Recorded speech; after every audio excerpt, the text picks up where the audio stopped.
Soldier, the team captain, war pig, Merasmus's roommate, and much more, this mercenary has stepped up to enlist in our M.E.R.C series, which obviously stands for Man-Eating Raccoon Carcass.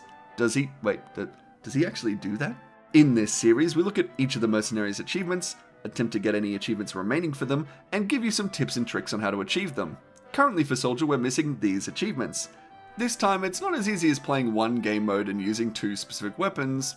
Okay, well, maybe it is, but most of these achievements are actually pretty diverse, ranging from sitting on the card and floating around to being the most valuable player on a team and getting heaps and heaps of kills.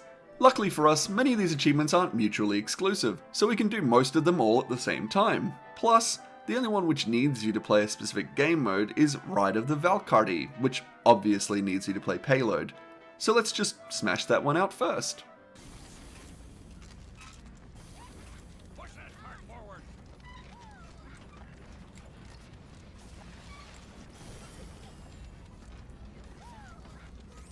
Alright. I know how bad your attention spans are, so instead of just watching me sit here, here's some Subway Surfers over here, here's some gameplay of a different game over there, here's a spoiler for the video actually above, so you can get a sneak peek. We actually should be nearly done actually. Oh, there it is. Yeah, that one's pretty easy, all things considered. As soon as you find a game where your team is shredding without your help, you can just hang back and stand on cart. The only other, I guess, tip that I could give for getting this achievement is to use the health-giving backpacks so that you can stay alive a bit longer if someone tries to jump you while you're standing still on cart. And, you want to make sure you're playing on a payload map that actually has a payload cart. I'm looking at you, Frontier. Now we pretty much have free reign to play any game modes we want with any weapons we... Yeah, okay, fine. We do have the Bombs Away and Project Excelsior achievements to do, which do require the use of the airstrike and base jumper respectively. Now, I know that these videos often boil down to me going, "Wah, this weapon sucks and I'm forced to use it, oh, woe is me," but honestly, all of these achievements have actually made me appreciate this set of weapons a lot. Sure, you're a sitting duck for sniper and direct hit soldiers, and yeah, the damage of the airstrike is subpar and often will mean you lose a fight you should have won, but... Alright, let's do it.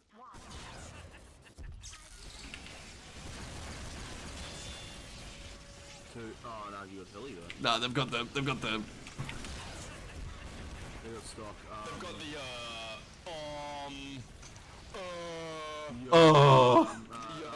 the Uber.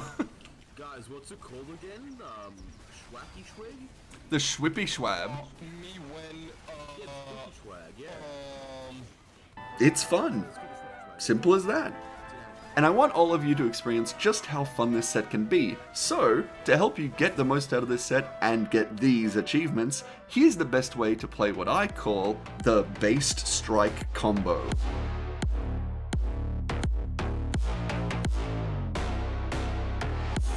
This set, funnily enough, works best if you act as though you actually are a bomber plane. I am going to be...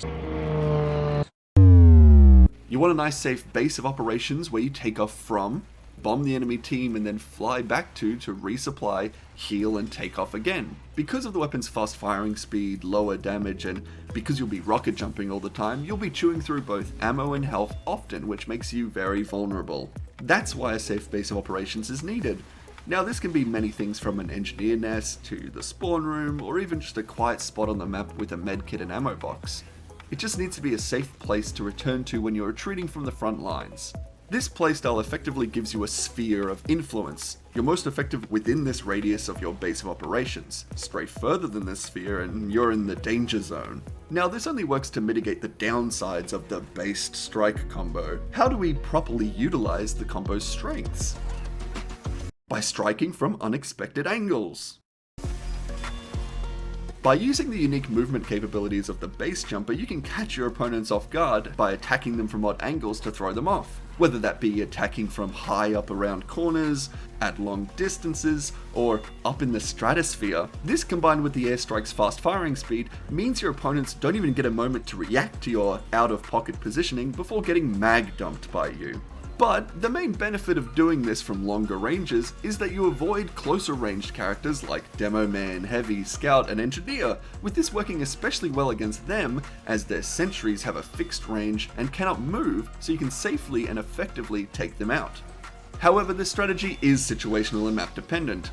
When you're indoors or on maps with very low skyboxes, you are 100% a significantly worse normal soldier. There's no ifs or buts about it. You will be underperforming compared to stock, as the airstrike has that minus 15% damage penalty and minus 10% lower explosion radius. Plus, you'll have no secondary which either does damage or gives you a passive buff, just a parachute that doesn't do anything. But, you know, this is an aerial set. Complaining that it's not good on the ground would be like complaining that Demo Knight TF2 isn't very good at range.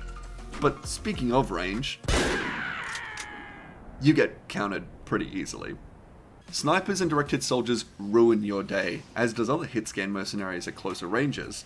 Floating around makes you an easy target as there's often no effective cover in the sky aside from, I don't know, maybe clouds.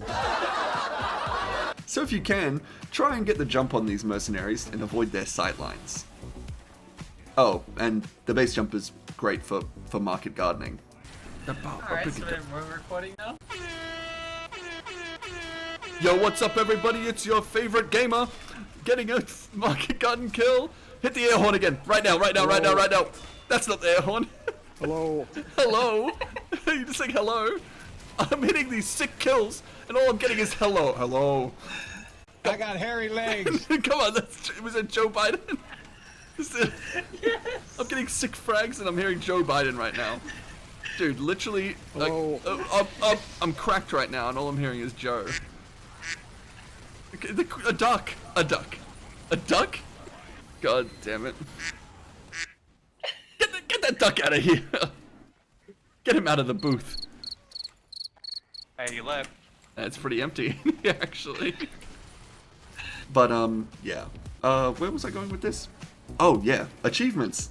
Now, I could do the lame, boring thing for the Project Excelsior achievement and just go to higher tower, jump off the top over and over again whilst parachuting, but we're real gamers.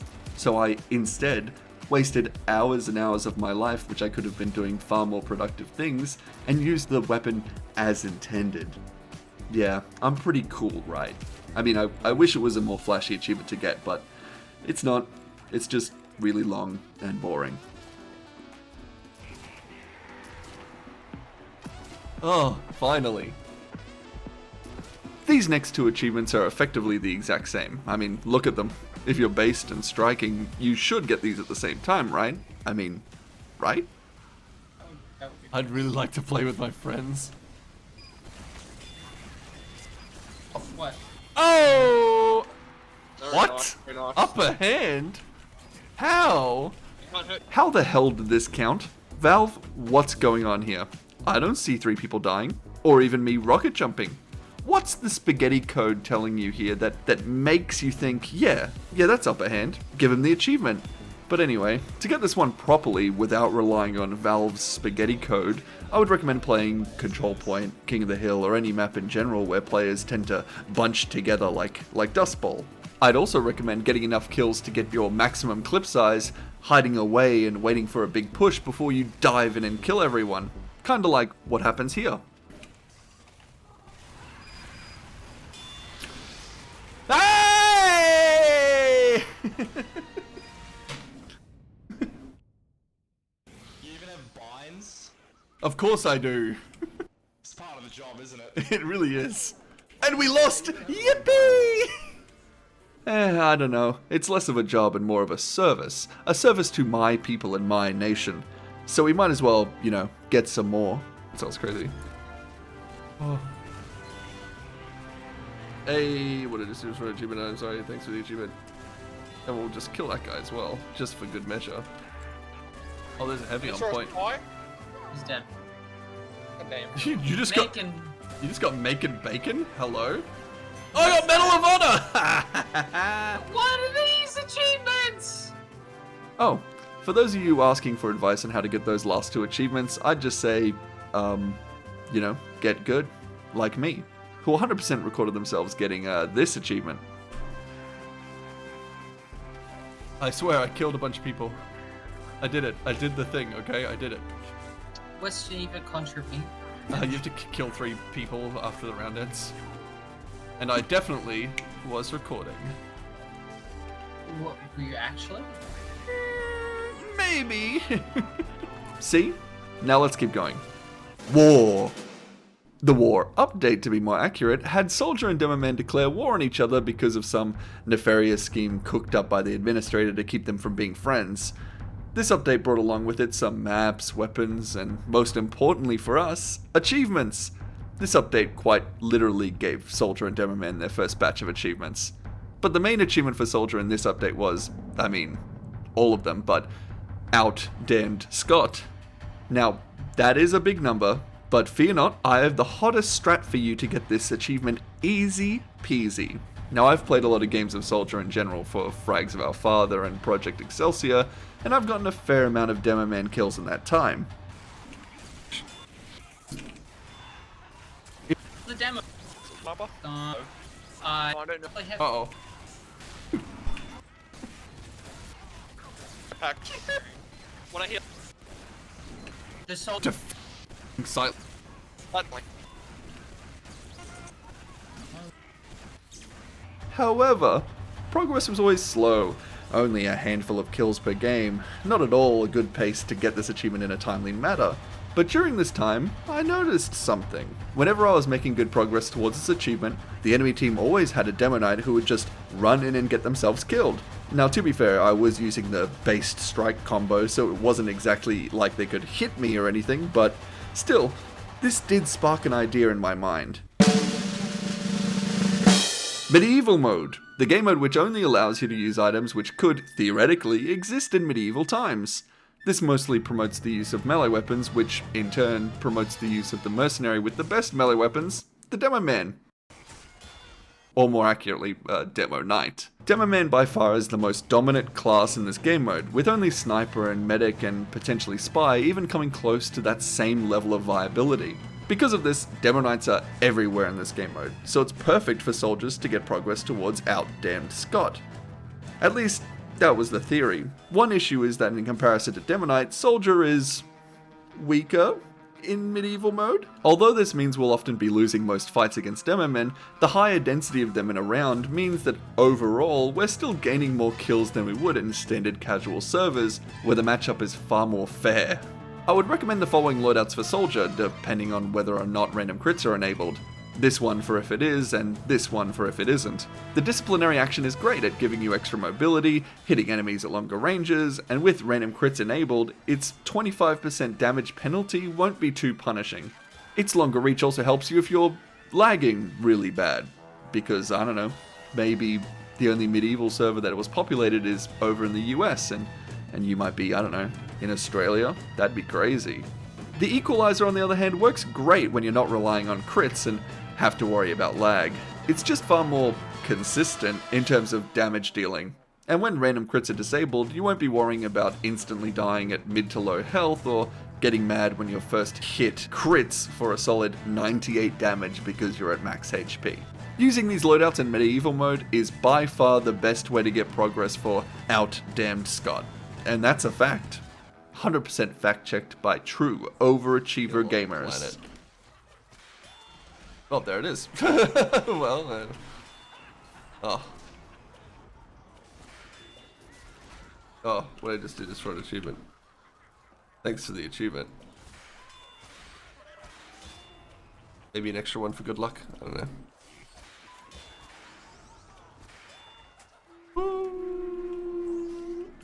And with that out of the way, we have another Demo Man based achievement to get. Bomb Squaddy. A situational achievement, definitely, but one I actually like from a new player's perspective. Look, TF2 has a terrible tutorial, and there are straight up game mechanics you can miss, such as, I don't know, the ability to destroy stickies with bullets.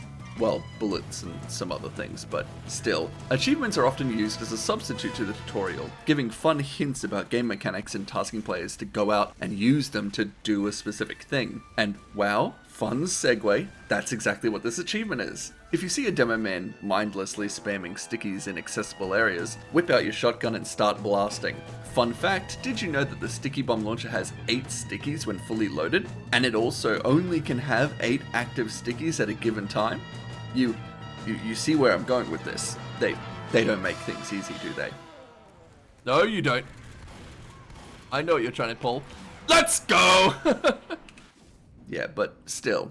Speaking of not making things easy, the longest days. Can you guess what makes this one hard? Yeah, that's right. They gave Soldier an achievement for killing stunned or slowed enemies without giving them any ways to actually stun or slow anyone. You know who does have a way to stun or slow? Scout and Heavy with the Sandman and Natasha respectively. This means you require some cooperation to get this achievement, which is nice and easy if you can wrangle a couple of friends, like I did. Hang on a second, I'm getting shot from the flank. Oh, got it. I got the achievement. Thanks, waifu. You can swap off that. Behind scouts. Speaking of wrangling together friends, we have our last achievement, Banner of Brothers, which I haven't gotten yet. Look, I've been busy lately, sue me, and with the new update and editing videos and working full time, it's hard to find the time to wrangle a bunch of my friends together to get this achievement. But I'll get it. I'll get it before the pyro video comes out, and I'll include footage of me getting it there. You'll see. But for now, that's that. For the Scout video, I gave out awards for the best, worst, hardest, and easiest achievements, so I guess we'll do them for Soldier here. The hardest achievement would technically be Banner of Brothers, using the logic from the last video, but we're scrapping that whole thing and instead using our actual legitimate opinions. In terms of technical skill required to achieve, I think Smash is the hardest achievement. 5 people is nearly a third of the enemy team, all within one uber charge, which is only, what, a couple of seconds or something? The best tip I'd have for anyone trying to get this achievement is to use the standard rocket launcher with a shotgun and have a crits medic on you to maximize your damage potential all within a single uber charge. For the easiest achievement, it's probably worth 1,000 words. The shotgun taunt achievement, because you literally just need to get a single kill and press the taunt button. Not very hard at all. For the most mid achievement, I'd probably give it to Wings of Glory. It requires a fair amount of technical skill without being outrageously hard, situational, or taking lots and lots of time to get. My favorite achievement would definitely be Ain't Got Time to Bleed, because I got it during the sick montage in episode 3.5. Plus, it's just a fun challenge. 3 people with no healing means you gotta improvise, use unconventional tools to get the job done. It's just a blast to get. It's just fun. Now, my least favorite achievement, on the other hand, would 100% be Geneva Contravention, because of 2 reasons. 1, you're literally attacking an enemy which can't fight back, which is cowardly and pathetic, and 2, it's situational and finicky. It's like you have to shoot fish in a barrel, but most barrels you come across have no fish in them, so you're just going barrel to barrel hoping to find fish, and then when you finally do find one that has a bunch of fish, it's just 2 pumps with your shotgun and you get 0 satisfaction out of it. With that analogy, Soldier's, well, mostly done. In all, his achievements are a lot of fun, but a good few of them have a large time investment which can turn people off of them. However, I do appreciate that a lot of them are based on in-game performance, rewarding good players and encouraging players to get better at Soldier to achieve them. But for now, that's all for Soldier. I'll see you guys out there on the front lines soon.